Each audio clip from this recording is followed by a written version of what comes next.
When is debt good? How much is okay? Ted is here to discuss it. Let's begin. This is Debt Free in 30. Here's your host, Doug Hoyes. Ted, you remember my book, Straight Talk on Your Money? I do remember your book. Which is still available on Amazon. In chapter 11, I quoted the conventional wisdom, which is, and I quote, I'm quoting myself here. That's kind of stupid, but that's what I'm starting the show off at. Money borrowed to purchase an asset like a house is good debt. Money borrowed for consumption, like taking a vacation, is bad debt. So that's how the conventional wisdom frames good debt versus bad debt. So before I ask for your opinion on whether or not the conventional wisdom is correct, give me an example of what the average financial guru would consider good debt. I don't have the right kind of hat on to be called a guru. A guru. All right. Well, look, you've given me an example and it makes a certain amount of sense. Let's say I go out and I buy a house for $1 million. I put $100,000 of my own money down. I sell the house a couple of years from now for $1.2 million. So ignoring all the expenses and the commissions, you clearly made a profit of $200,000 in the 2 years. Yeah, So, which is pretty good because I put in $100,000 in my down payment. I come out with $200 at the end. right. But I only put $100,000 down, right? So as opposed, doing the math, you made a 20% profit on that sale. You bought it for $1 million, sold it for $1.2 million. Right. But what you really did was you had $100,000 and now you got $200,000. So you Leverage, baby. doubled your money. Yeah, and so that is that's good debt. Now, of course, That's where this whole, money borrowed to purchase an asset like a house is good debt. I'm not buying it, but and okay, so I want to find out why you're not buying it, but give me the opposite side of it then. right? So I put $100,000 down, I buy that $1 million house, and the house goes down in value. So I sell it 2 years later for $900,000. You're wiped out. I'm wiped out completely. I got nothing. So, okay, so that would be an example of bad debt then, I guess. Okay, so you said you're not buying this good debt thing. Right. So tell me why. Why are you not buying it? Well, so the issue is whenever you incur debt, you are paying somebody else for using their money.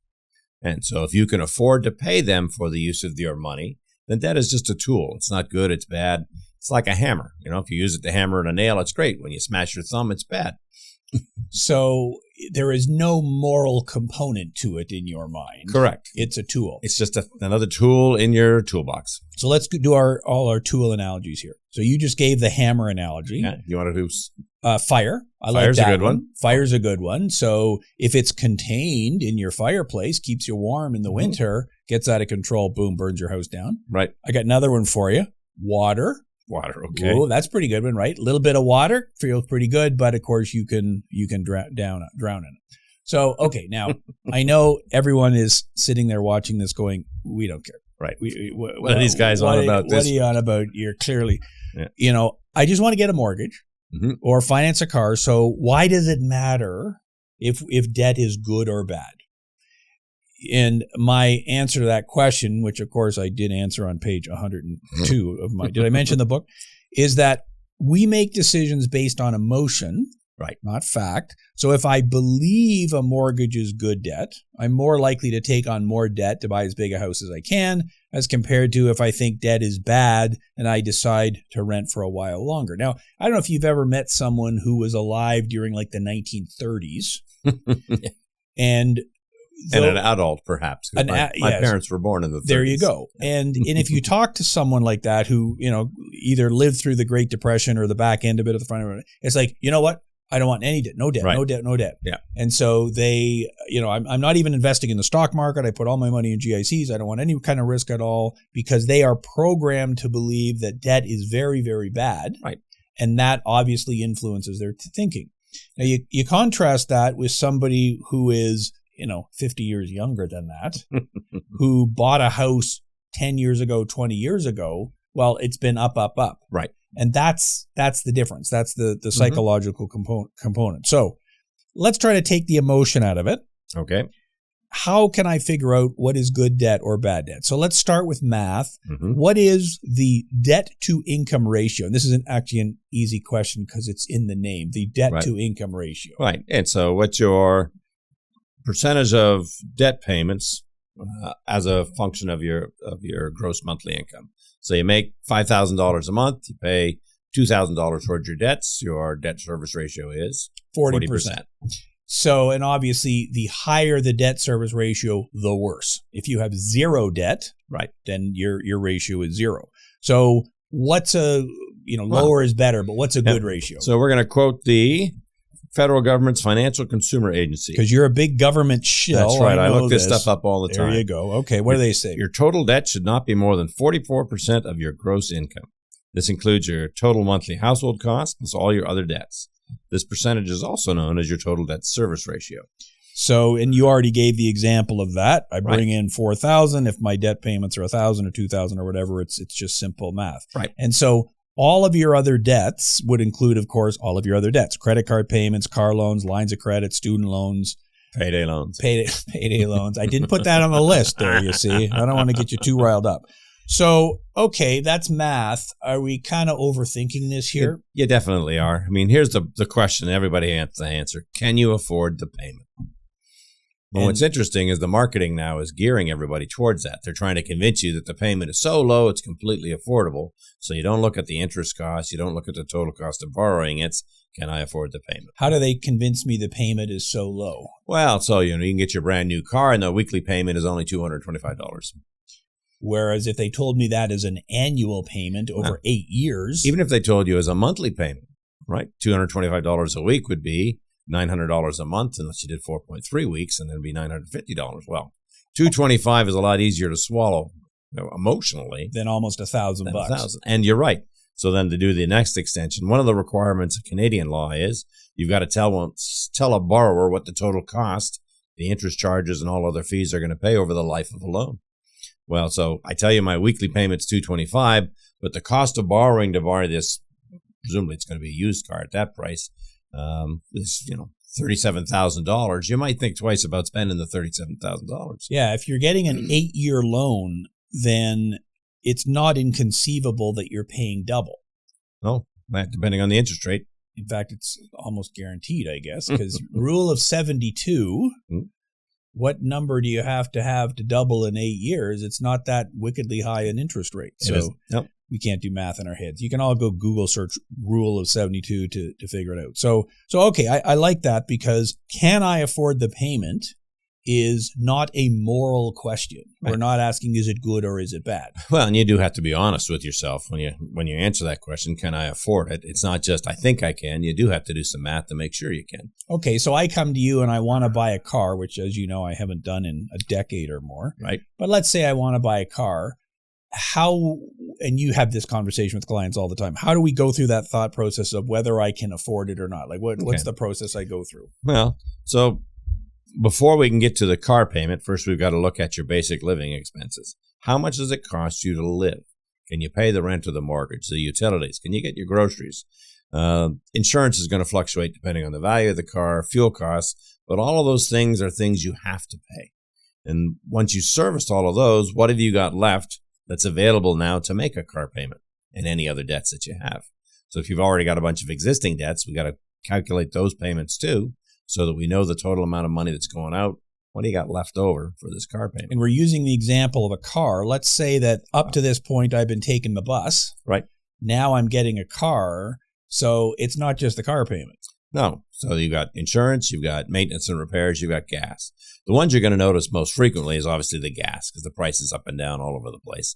The maintenance, if you don't plan for it, every 6 months, 9 months, something's going to come along that's extra expense. Insurance, most people now are paying monthly. So again, they do that sorts of more affordable number. You don't get scared at the price. But even that, if you're a 25-year-old male or a 20-year-old male, you're not getting insurance. Yeah, your car insurance is $1 gazillion a month, right? Significantly more than the car. Yeah, so it's kind of wicked. So, okay, so you're saying, I know what my fixed expenses are. Well, maybe I don't know. That's kind of the starting point. You right. The exercise is you got to figure out what does it cost you to live, so you know what you've got available for these other things, like a car payment. And so I do the math and I go, okay, I've got $400 left over. I guess the maximum my car can cost me is $400. Well, not necessarily. Then you got to ask yourself the question, how much car can I get for $400? And what else am I willing to change in order to make more available? more money available for the car. So if you've got a gym membership and you're like everyone else in the world, you went the first week and have never been since, maybe you quit that, and that gives you another $50 a month that you can put towards the car.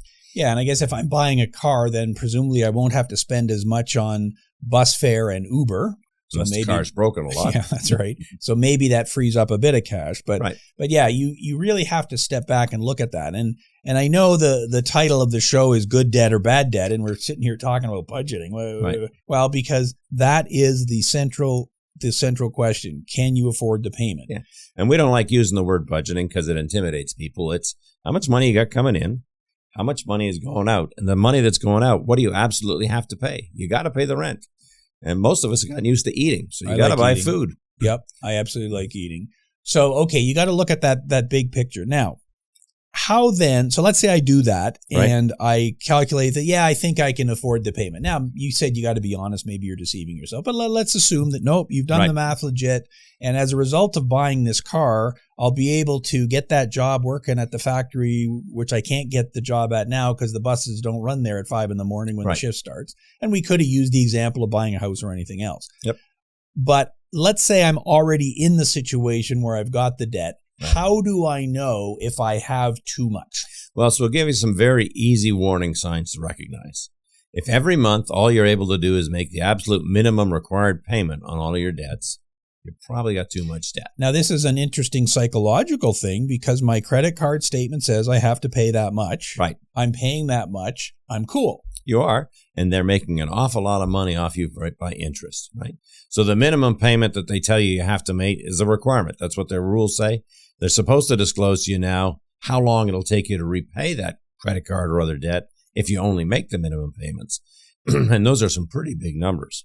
So if the repayment period is longer than X, I have too much debt. That's another good way to look at it. Sure. What is X in this equation? X, in my opinion, probably 3 to 5 years. Yeah, I agree. I understand you. I guess maybe if you bought a house, you're not going to pay it off in 3 years. The mortgage will run longer than that. If you buy a car, okay, maybe 5 years is reasonable because the car is going to last for 6 or 7 or whatever. Right. But if you have a credit card. If you have a credit card and you can't pay it off, then we've got to have a conversation about your debt. Because credit cards are not a replacement for borrowing. They're not a replacement for credit. They're supposed to be a replacement for cash. It's a convenience item. And if you're using credit cards to fund purchases, like you've got a $5,000 limit on your Visa, and you went out and you bought yourself $5,000 worth of furniture on it, that probably wasn't the smartest way to buy that furniture. Yeah, and maybe I had no choice. I had to move quickly, whatever. But the point is, you have too much debt if, number one, you are only able to make the minimum payment. Right. And number two, if the repayment period that shows up on your credit card statement is greater than whatever number you want to pick. 1 year, 2 years, 3 years, whatever 5 years, makes whatever. you comfortable. Right. I'm a big believer in exactly what you just said. A credit card is something you should pay off in full every month. Right. Because then you're not paying any interest. We know not everybody can do that. We're not trying to be critical here or hypocrites. We're trying to give you some warning signs so you recognize you have a problem. So let's escalate it. So our first example was you're only making the minimum payments. Then you probably got too much debt. Well, if you're not able to make the minimum payments, you've definitely got too much debt. Yeah, and that's pretty much a no-brainer. And we're not talking about a temporary thing where, I was off work for 2 weeks because I'm sick, so I'm not going to be able to make the payments, but next month I'll be able to get caught up. Right. Okay, that's still a worry, but that's an issue. But yes, if you're only making the minimum payments or not making the minimum payments, then that's definitely a warning sign. What are the other obvious ones? Well, and so when you stop making the minimum payments, the next thing that's going to happen is collection calls. So if you're getting emails, texts, or the actual phone call saying, why aren't you paying us?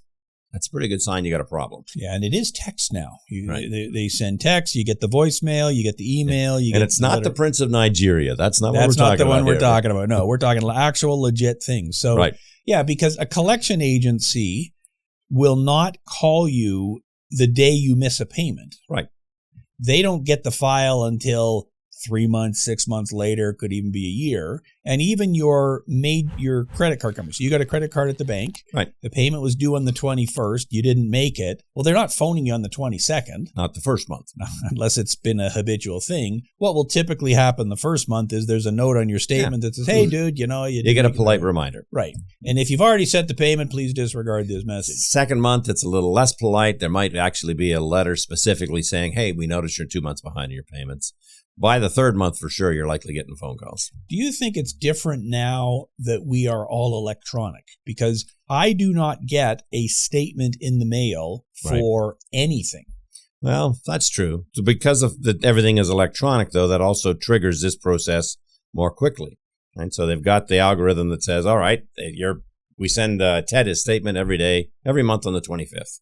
If we notice by the 28th he hasn't paid, we can automatically send a reminder saying, hey, we noticed you missed your monthly payment. Yeah, so it's both decelerated and accelerated. Because it used to be that you get the piece of paper in the mail, and the piece of paper sits there for a while until you deal with it. Whereas now it's maybe I get an alert from my email, but of course it gets shoved down to the bottom of my list. Right. And I'm not... Well, and you just swipe. Yeah, delete, whatever. So, and I'm not even sure if everything that I have that's a bill is set up to alert me, because it's not just your credit card. You got your hydro bill and your gas bill and your phone bill and whatever. So, well, all of the banks now are selling apps that will do that if you ask them to. All right, they're not even selling them. I think they're free, so you can program your phone to basically, I got a payment due on the 25th every month. On the 24th, it'll send you a reminder. Yeah, and that's from the banking app, not from the lender. And that's a good, a good second check. I mean, what I now do, because I'm really bad at paying the phone bill. And you have a lot of debt. I got a lot of stuff I got to deal with, man. A lot of stuff. So what I do once a week is I go into my banking app to pay the bills, but then I look because it shows me each bill. When's the last time you paid the phone bill? It's like, oh, wait a minute. Okay, today's the 15th of the month, and the last time I paid it was the 15th of last month. Right. It must be due again. Yep. I better pay it. So, well, and along those lines, almost all of the money you lay out every month is going to the same places on the same kind of cycle. So it's not difficult to predict, okay, I got a phone bill due every month on such and such a date.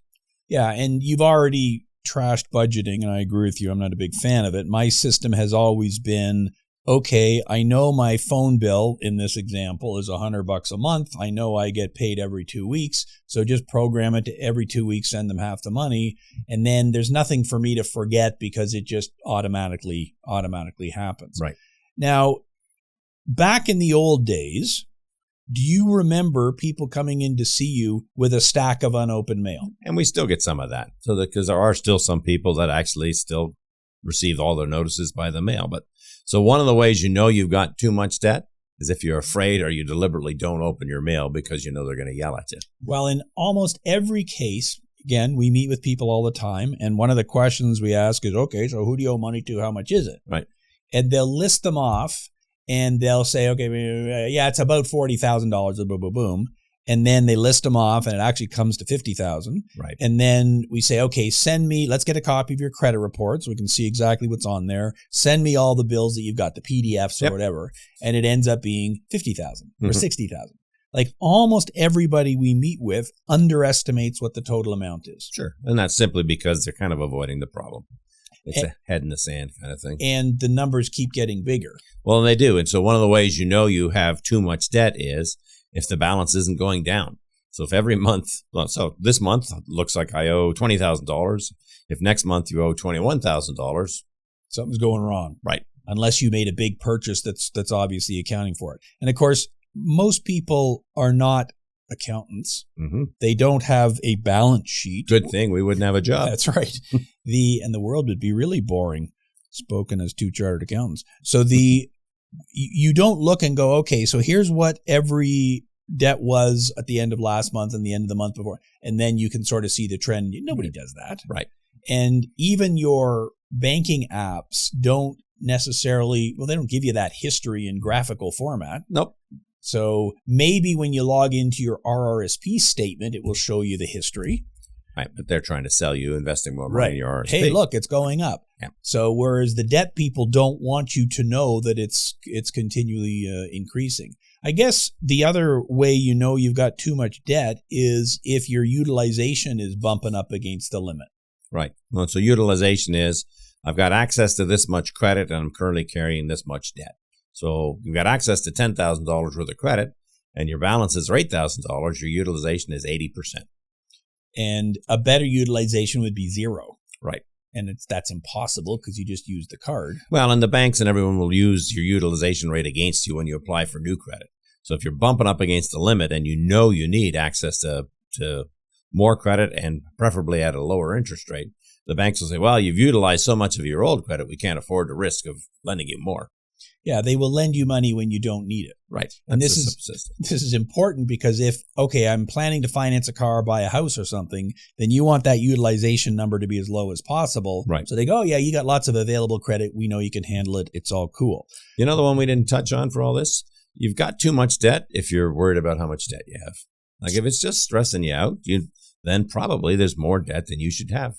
Yeah, and that probably applies in all areas of life. If I'm worried about my health, then too many children, too many wives. Right. What is that? Why are you going with this? Well, you're the one who's got more kids than me. So, right. But yeah, I mean, if I'm worried about my health, well, there's probably an issue there. If I'm worried about my cardiovascular fitness or my nutrition or whatever, then yeah, there's probably an issue there. And I totally agree.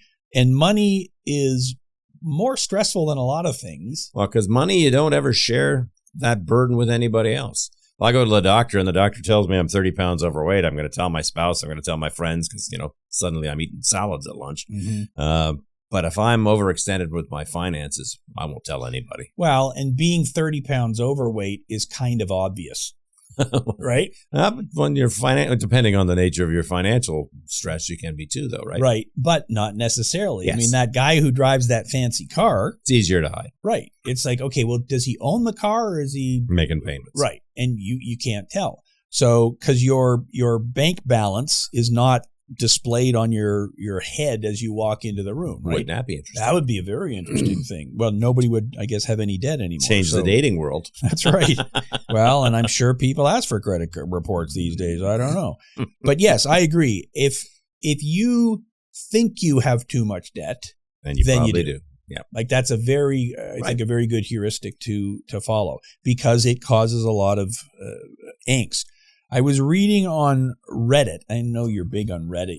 You're there every day. Somebody, their question was, am I in over my head because I've got a mortgage that's at like 1.5% now, but I know it's going to renew at a higher rate.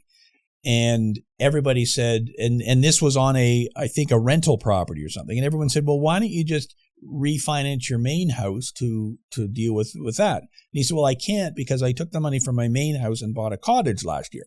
So now I have 3 properties. Right. Okay, that would cause me a lot of stress in a interest rate environment. Yeah, mortgages all over the place. Yeah. Sure. Yeah. And now, of course, it's not just that. It's if I can't make my payment in full on my credit card every month, then yes, I think that would certainly be a cause of stress. So, and then the final one on the list is one you already mentioned, which is my debt keeps going up. Right.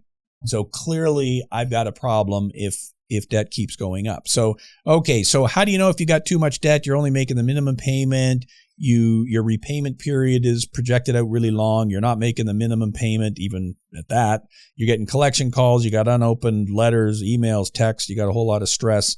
The debt keeps increasing. So 2 final questions for you. All right. And we're talking about the good versus bad debt religion here. Mm-hmm. So is a credit card bad debt? So if you want a short yes or no answer, I'm going to say yes. Because the interest rate is really high. Interest is high.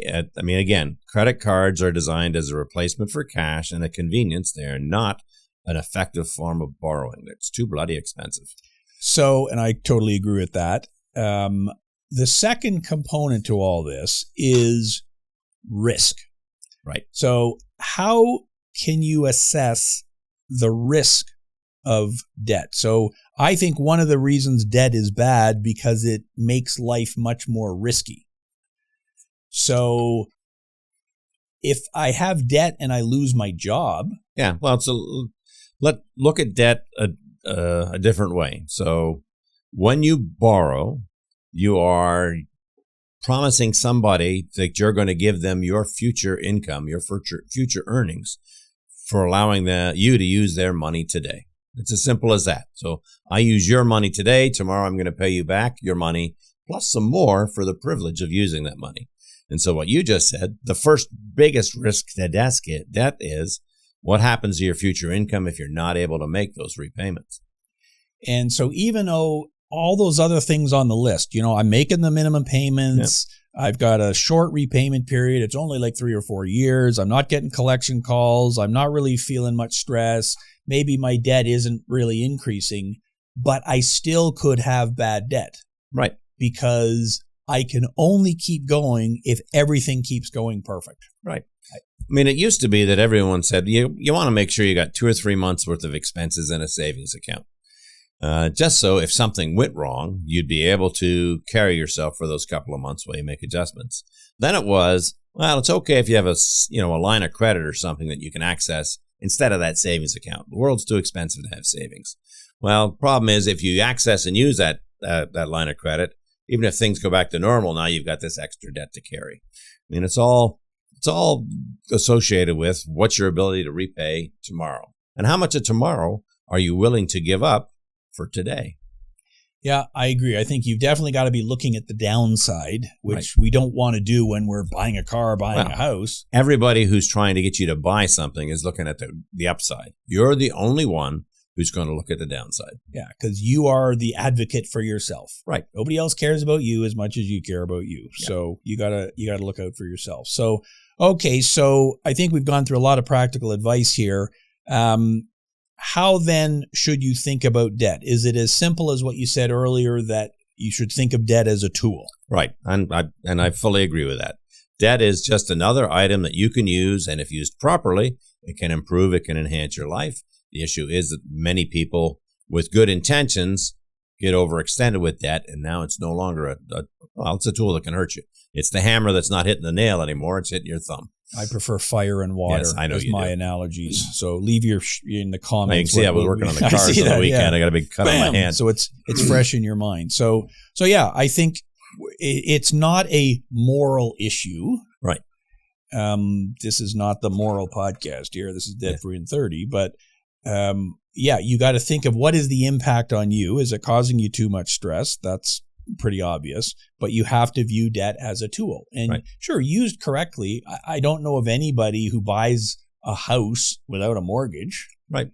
Like that's just not a thing. You have to use debt in order to purchase that thing. But anything more than that, and you're just in over your head. So if you have bad debt, should you try to recover on your own? Or is it, nope, I just got to go straight to the bankruptcy or consumer proposal option to get my fresh start? Well, anytime anyone contacts us, and so anyone that you're speaking to about how much debt you have, it's going to look at, is there a way to work this through by yourself?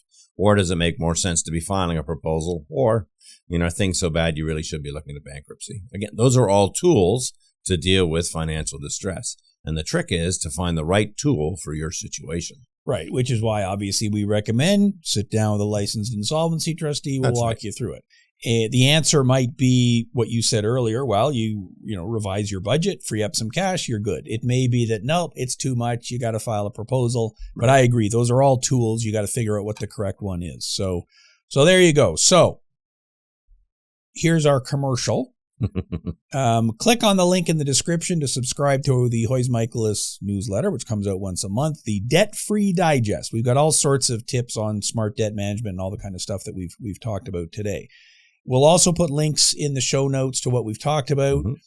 And I agree. You got to think of debt as a tool. It's not good or bad. It's how you use it, but you have to be the one to do that thinking. Right. It's not up to anyone else. If you can do that, you're good. So if you are watching this on YouTube, click all the different buttons, the likes and the subscribes and the notifications and everything. Most people are listening to this on Spotify, Apple Podcasts, or whatever. So same deal, like, subscribe, share it with your friends, leave a comment, whatever. We're always happy to read them. And I'm sure people will put in the comments, we got way better analogies for you than fire and water. Here you go. So leave me a better analogy. I will use it next time. That is our show for today. Until next week, thanks for listening. I'm Doug Hoyes. That was Debt Free in 30.